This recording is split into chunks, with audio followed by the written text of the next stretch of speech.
Well, good evening, WNBA and LA Sparks fans. Good Monday evening, folks, and welcome in to the LA Sparks 365 Network, your 24/7, 365 comprehensive home of the WNBA and your two-time WNBA champion Los Angeles Sparks. Good evening, everybody. Cal McClure joining you, folks, tonight solo this evening here on the LA Sparks 365 Network. Folks, we will say it again, but we do apologize in advance that we have not been on the air for the past few days, folks, as you well know, and I don't need to really be a broken record, folks, but again, just been busy lately trying to get on the air here with school and work and stuff like that. So we do apologize for missing a few of the last games for the Sparks. So we will hopefully try to get back on schedule here, folks, sometime soon. But we do know that we have missed a couple of games because of myself and Chris's work schedule. And Chris, I do not think will be joining us tonight, folks.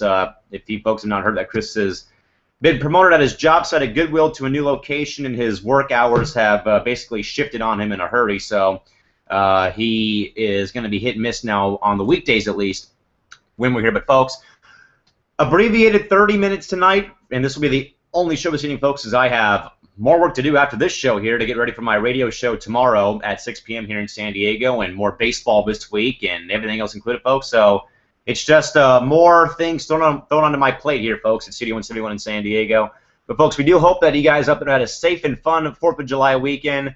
And we'll talk a bit, folks, about yesterday's game between the LA Sparks and the longtime rival Phoenix Mercury, folks. And it was a game that sort of reminded me of May 18th, where the Sparks got down by a lot in the early part of the game, made a ferocious comeback, went ahead, and just faltered towards the end of that contest, folks. The Mercury win their 7th consecutive game, 94-89 yesterday at Staples Center. The final line score for Phoenix, 29 in the first, 16 in the second, 28 in the third, and 21 in the fourth, for the game total of 94 for the Sparks, 21 in the first, 26 in the second, 17 in the third, and 25 in the fourth, for a game total of 89. Ladies and gentlemen, you know, just from now on, I'm just going to, whenever I tweet during these games, I'm just going to tell you this.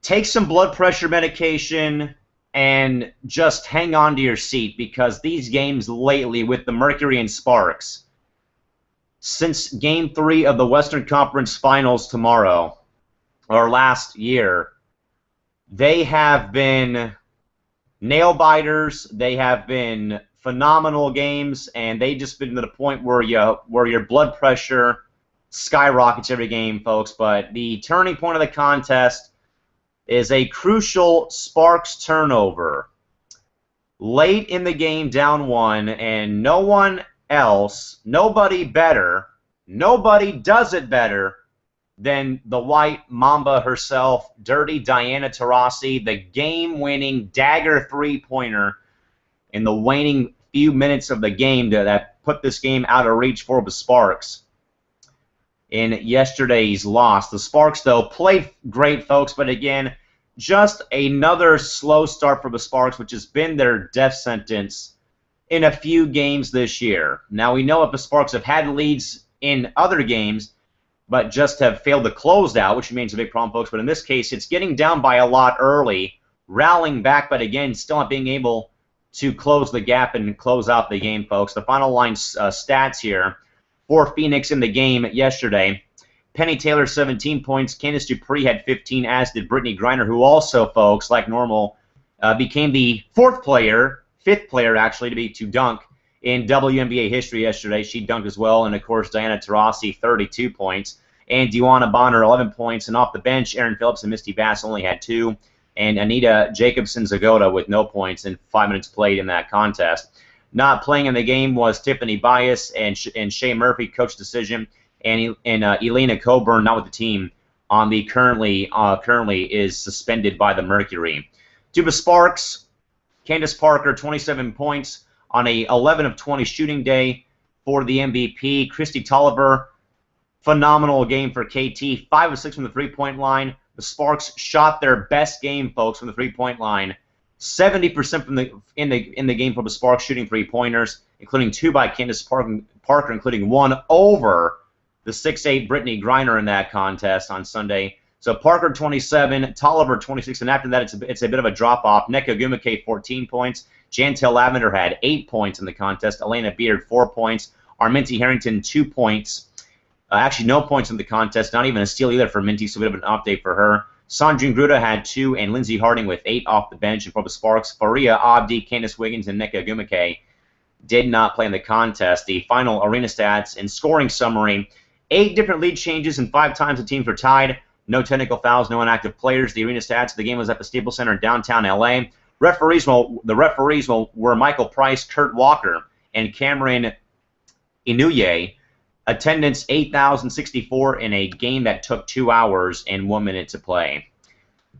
Folks, again, it's just been that sort of year for the Sparks, that it's just not been the same team that everyone out there, whether you're a Sparks fan or not, this has not been the same team that everyone across the league is known to seeing. And I think a lot of people, myself and everyone that are Sparks included, and I think even everyone out there that's not even a Sparks fan is, sort of like, how is this team that has Candace Parker, the reigning MVP, that now has Magic Johnson as their owner, how are they 3 games below 500 and barely in the 4th seed in the Western Conference? Well, a few factors, folks. I believe we can get your take on this either on Twitter at LASparks365 or at Calimac3, or Q&A here, folks. I mean, I think so far the turning point this year has been 2 minor things that were swept under the rug earlier in the year. And that would be when we heard about Kristi Tolliver's departure to Slovakia to try out for the Slovakian national team this past offseason, or during the season at least, at the point in time where she was gone for 6 games and they missed her substantively. And also, you got to throw in Candace Wiggins' torn meniscus, folks, how she played in 1 game and wasn't heard from ever since, and no one knew about the injury until we heard about it, I think, during mid-May or early June. But I think solely right now, and I think everybody would agree, that so far the losses, and also I think so far the whole season is pinned to the Sparks front office for allowing Kristi Tolliver to leave the team mid-season and miss 6 games to have her try out for the 2014 FIBA Championship Tournament happening this September in Istanbul, Turkey. I think that's been the bigger dagger so far than perhaps the injury to Candace Wiggins, whose injury sort of has loomed large, because without Wiggins and Tolliver, you have basically taken the 2 best 3-point shooters out of the Sparks lineup, and they become a vulnerable team and a team easy to guard, because Bailey, all you have to do is just guard Candace Parker, because most nights, you basically know that most nights it'll be Parker's team, and that's going to be it. It'll be Parker and someone to help her out, and you have your regular 5 contributing in every fashion, where the Sparks so far, through these 17 games, folks, wholeheartedly, I totally agree 100% that it's mainly has been Parker plus somebody else that has played with her so far this season. And it's not a knock on the other players, folks, but it's just the flat-out truth that is what I have seen so far from this team is, you're relying too heavily on your star player. And you would think that with the moves made over the offseason that this team would be in a better position. But it's just been, the timing of the injury to Candace Wiggins. It's been missing Kristi Tolliver. It's been a lot of factors that has sort of plagued this LA franchise so far this season. And will it get better? You use the All-Star break here, folks, to sort of sort some things out. Now, I remember that Albert Lee from Switchfield.com had an article a few weeks ago about his thoughts about who would be fired mid-season in the WNBA, and Carol Ross was on that list. In my view, I don't think you make the coaching change during the season, because right now I really can't name anybody off the top of my lid who would be available to bring in mid-season to coach this team. I think, though, reading Albert's article a few weeks ago, is that I agree, though, that Carol Ross and Penny Toller, whether the fan base likes it or not, Toller and Ross, they are both on ticking time bombs. Now, Ross is there because she has been a head coach that has won in the regular season but can't finish the job in the postseason. Now, I think Toller's more so on the hot seat because she is under scrutiny and pressure from Magic Johnson, who daily tells her that we have to win the championship this season. And I know that Penny has made the moves in getting Harrington and getting Wiggins. She's got to work on re-signing Candace Parker after her contract expires in a few years to keep her in Los Angeles. But I think it's more so solely on Toller for allowing Kristi Toliver to walk away from the franchise mid-season, knowing that the Sparks were struggling and that the Lynx were picking up W's over JV teams and teams that they should be beating night in and night out, that put them further down in the Western Conference standings. And now that the Mercury have come out of nowhere basically and have won 7 straight, and now they've taken over first place by a whole game and a half. I mean, you can look at through any side of the spectrum, folks, whether it's on the head coach, the GM, or the players perhaps. But I think more so I go as, it's a close one, but I think the coaching staff gets more of the blame for one, because apparently the changing of the guard, folks, when the Sparks let Sandy Brondello walk, and now she's the head coach of the Mercury, and Bridget Pettis also left to go to Tulsa, it just seems like that there's no real firepower or fire or energy coming out of the Sparks coaching staff. There was an instance, folks, against the Storm last Tuesday where Carol Ross basically F-bombed the whole team after the Storm had made a comeback after hitting numerous three-pointers in the third quarter to cut the lead down to 2. And she basically said that there will not be one effing three-pointer left made in this game. And the Sparks, after that talk, snapped out of it and let in a three-pointer, but they were already ahead by a lot of points late in the contest. But I just feel, though, that there's really no sort of communication between Ross, Gale, and Klopp as the coaching staff, because, frankly, I have not seen Gary or Gale get in anyone's face. Now, I did hear some rumors from correspondent Shorty Mamba 24 on Twitter that there was apparently some volleys between Gail Ghostencourt and Candace Parker about a defensive lapse against the Minnesota earlier this season, and apparently Parker and her had a bit of an argument during a timeout, and it really escalated from there. And I think more so it was, it's tough to sort of pinpoint, where are you gonna, pinpoint, like you're playing Battleship with your friends, folks. Where are you gonna pinpoint, where it has, pinpoint, that moment of that momentarily lapse of time of where the Sparks season solely, ends this year if they don't make the postseason or get ousted in the first round of the conference finals again, folks. It's tough though right now to sort of pinpoint where do you blame the season for the year on. I mean, can you blame it on the coaching staff for how they have sort of how it just seems like that they don't communicate with the players, and the players basically, what I've heard and seen, sort of kind of kind of do this and like, whatever, we're gonna play our own game here. I mean, does it go on the coaching staff? Does it go on the GM for one, making the good moves? Yes, but at the same time, though, folks, allowing Toliver to walk mid-season during the year to go audition and go try out folks for the FIBA tournament happening this year and perhaps the 2016 Olympics? Or is it just more so on the players for not stepping up and helping out Candace Parker? I think all three of my points are good.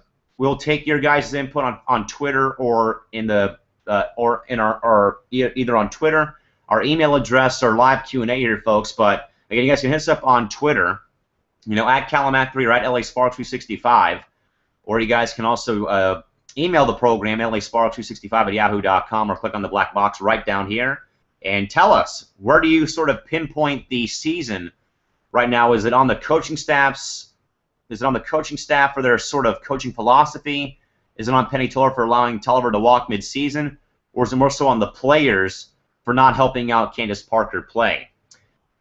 Again, folks, it's really tough to actually sort of say where you pinpoint the season so far, folks. But again, okay, 7-10, yes, But the Sparks are still in 4th place in the Western Conference. They are in that last spot to have that postseason berth. And they do, above all, somehow they are tied with the Seattle Storm following the conclusion of the season. The Sparks will get the postseason berth due to the head-to-head tiebreaker against the Seattle Storm. Well, ladies and gentlemen, we got some very good news today, courtesy of Candace Wiggins on Facebook and on Twitter today. Candace on her Facebook page writes saying, #comeback game. Hey guys, just wanted to let you know that my #comeback game is tomorrow night, July 8th versus the Minnesota Lynx at 6 p.m. And this game will be on ESPN2, so you cannot miss it. Also, feel free to hit me up on Twitter at Candace Wiggins and include the #comeback game. I love when you guys send me encouraging messages. I hope that everyone will support me in the Los Angeles Sparks. I'm so excited to be back on the court again. XOXO, signed C. Well, again, folks, you sort of know that the season has kind of been to the point in time that, you know, sort of looking back at this season, a turning point, X factor, sort of a dagger to the heart, has been the absence of Candace Wiggins. And she does not really know, I don't think, folks, but really how much she's been missed by this team, folks. Honestly, I think following her departure after Game 1 because of her torn meniscus, the LA three-point shooting, folks, has basically become a missing person. You know, put up the wanted signs, you know, play Bon Jovi, Wanted Dead or Alive. You know, do whatever you would do if someone went missing, folks, because the Sparks' three-point shooting basically went down the drain following her absence. And, you know, they were ruling it swollen for a few weeks until they finally got real confirmation that the injury was far worse than what it was with that injured knee. And, you know, the rehab has been rough, I would say, for Candace in the physical therapy, folks. But if you do recall, back 6 weeks ago when we did hear about Candace's injury back on June 1st, you know very well, folks, and I will take full credit here, that I did say that Candace would come back to the lineup either the end of June or the first week of July. So broadcast team wins one here. I'll pat myself on the back 2 times.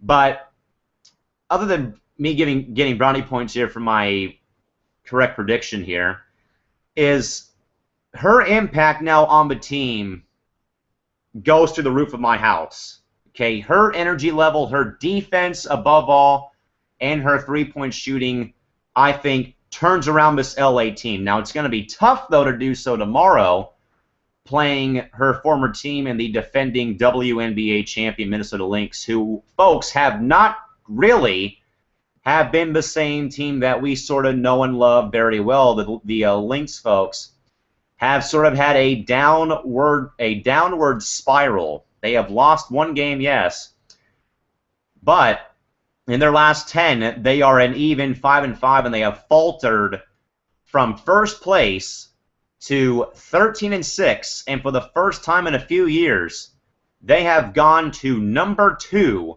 in the WNBA Western Conference. The Mercury, with their 7-game winning streak, have taken over sole possession of first place by a game and a half over the Lynx, folks. And the Lynx are a bit banged up and a little bit out of sync right now. Reason being, Simone Augustus has not played. She's been having a bit of a minor knee and foot problem, what I've heard from Rashad Jackson on Twitter and from Alan Horton, the Lynx play-by-play voice.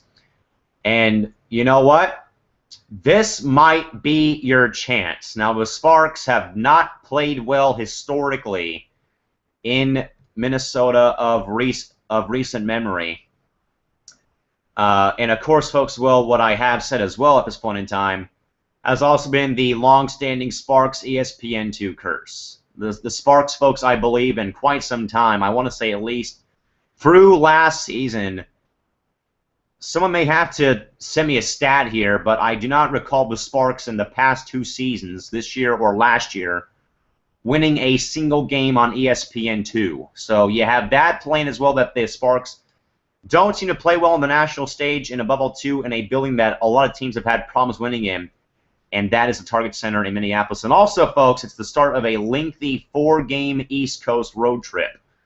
So the Sparks and Miami folks will have to come out and basically punch this team in the mouth. Not literally punch them in the mouth, folks, but you know what I'm getting at here. But at the same time, folks, you got to play poise, play the full 48 minutes, because you're going to need your A+ game to beat this Lynx team. I know they're not in first place and they're struggling, folks, but they're still a threat to do some damage here. So again, the Sparks play the Lynx tomorrow. Game time at 6 p.m. on ESPN2. The return, finally, of Candace Wiggins to the lineup tomorrow, 6 p.m. on ESPN2, folks. The upcoming Sparks schedule goes as follows. It is a 4-game Eastern swing, folks. Your 4-game Sparks look ahead. Tomorrow at Minnesota, 6 p.m. on ESPN2. Friday, the Sparks will take on the longtime East Coast rivals, the New York Liberty. Game time at 4:30 p.m. on Time Warner Cable Sportsnet. Sunday the 13th against the Sparks will take on the Connecticut Sun at 10 a.m. on Time Warner Cable Sportsnet. Then on Tuesday the 15th of July, the Sparks will take on the Indiana Fever in Indiana at 5 o'clock on ESPN2. So again, the Sparks 4-game road trip at Minnesota Tuesday, at New York 4:30 on Friday, at Connecticut Sunday at 10 a.m. and Tuesday at Indiana at 5 p.m. The next Sparks home game will be on Thursday, July 17th, when the Sparks take on the Washington Mystics at 7:30 p.m. Fans in attendance will receive the second of the 3 Sparks collectible posters at that game. And also, it's another edition of Adidas Team Night, so all fans that wear their recreational basketball jerseys can win free Adidas gear. So it's poster night and Adidas Team Night on July 17th when the Sparks take on the Washington Mystics at 7:30 p.m. That game can be seen on Time Warner Cable Sportsnet and Time Warner Cable Deportes. Folks, real quick, a quick update about that game, folks. We know that it possibly could be the first ever 365, the first ever host meet and greet night, folks, but pending if Chris Mancy, folks, can get off work that day, folks. Again, remember here that Chris is not joining us tonight, folks. Again, Chris recently was promoted at his job at Goodwill to a new location. His job hours have really changed gears on him in a heartbeat. He has gone from working from 7 to 3 to 9 to 6, folks, or about 9 to 5, or from about 9 to 5:30 or 6 o'clock, folks. So he right now is sort of hit and miss now on the network, and also if Chris cannot get that day off, it may be just a one-man show for the meet and greet night, folks. So again, it's still going to go on, folks. We're just working on trying to get Chris to a game this year. If not, it may have to be next season because, as we know, in August I'll be gone over in Hawaii covering international baseball, folks. But folks, for right now, still on, and we're still working on it, folks. But again, so far, right now, July 17th could possibly be the first Sparks 365 host meet and greet night on July 17th versus the Mystics at 7:30 p.m. Folks, no games tonight in the WNBA like it normally is on a Monday. The games tomorrow in the WNBA goes as follows. We have a full slate of games tomorrow in the league. Tomorrow we'll have Connecticut at Atlanta at 4 p.m. Pack time, Indiana at Tulsa at 5 o'clock, and of course the Sparks. The Sparks will take on the Minnesota Lynx at 6 p.m. on ESPN2. And the games on Wednesday in the WNBA, Washington will take on the Chicago Sky at 9:30 a.m. Wednesday. Check that 10:30 a.m. on the Pac Coast. Seattle at Phoenix 12:30. And New York will be at San Antonio at 5 p.m. So, folks, that will wrap things up here in a brief moment here, folks. But again, the Sparks tomorrow will take on the Minnesota Lynx. 7:30 game, 6 o'clock game time. Game can be seen live and in full on ESPN2 tomorrow at 6 p.m., folks. And again, the Sparks 4-game road trip goes as follows. Again, Connecticut, the Sparks 4-game road trip begins tomorrow. Minnesota tomorrow. New York on Friday. At Connecticut Sunday. And Indiana on Tuesday before the Sparks come home on July 17th to take on the Washington Mystics. Well, folks, that will wrap up tonight's coverage of the WNBA and the LA Sparks here tonight on the LA Sparks 365 Network here, folks. We thank you all for joining us here this evening. But until tomorrow, when we have post-game coverage following the Sparks Lynx game, please have a safe night. Drive home safely. Thank you for coming. And good night now. This has been the LA Sparks 365 Network. We are Sparks. We are LA. We are the WNBA, folks. See you folks tomorrow night. Bye-bye.